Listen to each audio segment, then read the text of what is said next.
మన భూభారతి ఆనాటి ధరణితో వచ్చిన కష్టాలు తిప్పలు ఇబ్బందులు ఆనాటి దొరవారు 4 గోడల మధ్య 4 వ్యక్తులు వారి స్వార్థం కోసం తయారు చేసింది ధరణి అయితే ఈ భూభారతి పేదవాడి కోసం లక్షలాది మంది ప్రజల అభిప్రాయాలను సేకరించి వారి అభిప్రాయాలకు అనుగుణంగా దేశవ్యాప్తంగా 18 రాష్ట్రాల్లోని అనేక చట్టాలని క్షుణ్ణంగా పరిశీలించి వాటిలో ఉన్న మంచినంతా సేకరించి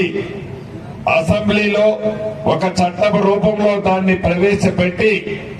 తర్వాత మళ్లీ ప్రజలతో చర్చించి మేధావుల అనుభవాన్ని రంగరించి అద్భుతంగా తీర్చిదిద్ది దేశంలోనే ఒక రోల్ మోడల్ రెవెన్యూ చట్టం అంటే అది తెలంగాణలోని భూభారతి 2025 చట్టాన్ని గౌరవ ముఖ్యమంత్రి రేవంత్ రెడ్డి గారి సూచనలతో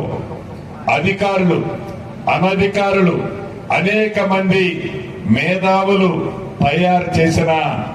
ప్రతి వ్యక్తికి ఒక చుట్టంలా ఉండే మన ఈ భూభారతి చట్టం ఈనాడు తెలంగాణ ప్రజలకి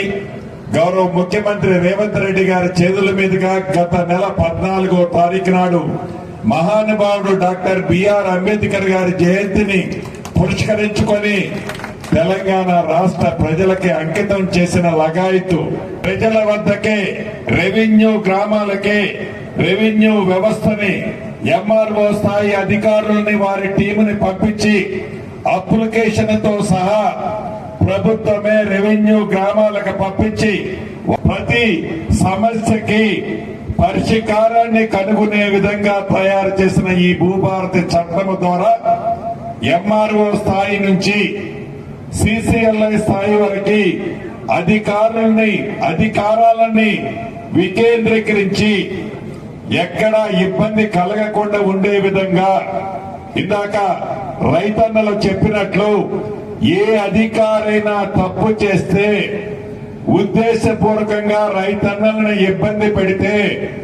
అటువంటి అధికారుల మీద చర్య తీసుకునే అవకాశాన్ని కూడా ఈ చట్టంలో పొందుపరిచి ధరణిలో ఉన్న లోపాల వల్ల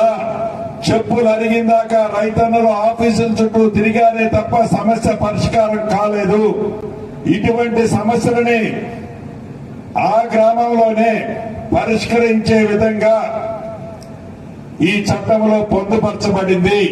ప్రజల కోసం, పేదోళ్ల కోసం, చిన్న పక్క చిక్కిన రైతన్నల కోసం మనందరం కలిసి తయారు చేసుకున్నాం. దాన్ని దృష్టిలో పెట్టుకొని రైతన్నలను ఎక్కడా ఇబ్బంది పెట్టకుండా, భూములున్న ఆసాములను ఇబ్బంది పెట్టకుండా, ప్రభుత్వ భూములని కబ్జాదారులకు ఇవ్వకుండా ఉండే విధంగా అధికారులు పని చేయాలని కూడా ఈ వేదిక మీద నుంచి వారిని ఆదేశిస్తున్నాను. నిరుపేదలు ఎవరైతే అర్హులైన వాళ్ళు ఉంటారో వాళ్ళకి ఈ ఇందిరమ్మ ప్రభుత్వంలో ఈ చట్టం ద్వారా వాళ్ళకి పాస్ బుక్కులు కూడా ఇవ్వటం జరుగుతుందని ఈ వేదిక ద్వారా రాష్ట్ర ప్రజలందరికీ కూడా తెలియజేస్తున్నాను. ఆఫీసుకు వస్తే చేతరించుకోవడం కాదు, ప్రేమగా రైతన్నకి ఒక బాధ్యతగా ఉద్యోగస్తులుగా ఆ రైతన్నలని హక్కులు చేర్చుకొని వాళ్ళ కష్టాలు పాజిటివ్ గా తీర్చాలని కూడా మరొక్కసారి అధికారులకు తెలుపుతూ, ఆనాటి ప్రభుత్వం దొరికిన కాడల్లా ఎంత వడ్డీ అంటే అంత వడ్డీ చొప్పున 8,19,000 కోట్లు అప్పు చేసి ఈనాడు ఫామ్ హౌస్ కు పరిమితమయ్యాడు. డబ్బులుండి కాదు, డబ్బులు లేకపోయినా తల తాకట్టు పెట్టైనా ఒక పూట పస్తుండైనా పేదవాడి చిరకాల కోరిక చిన్న ఇల్లు కట్టుకోవాలనే దానికి ఈ ప్రభుత్వం చిత్తశుద్ధితో ఇస్తది అనే ధైర్యం మీ గ్రామాల్లో చెప్పాలని కూడా చెప్తున్నాను.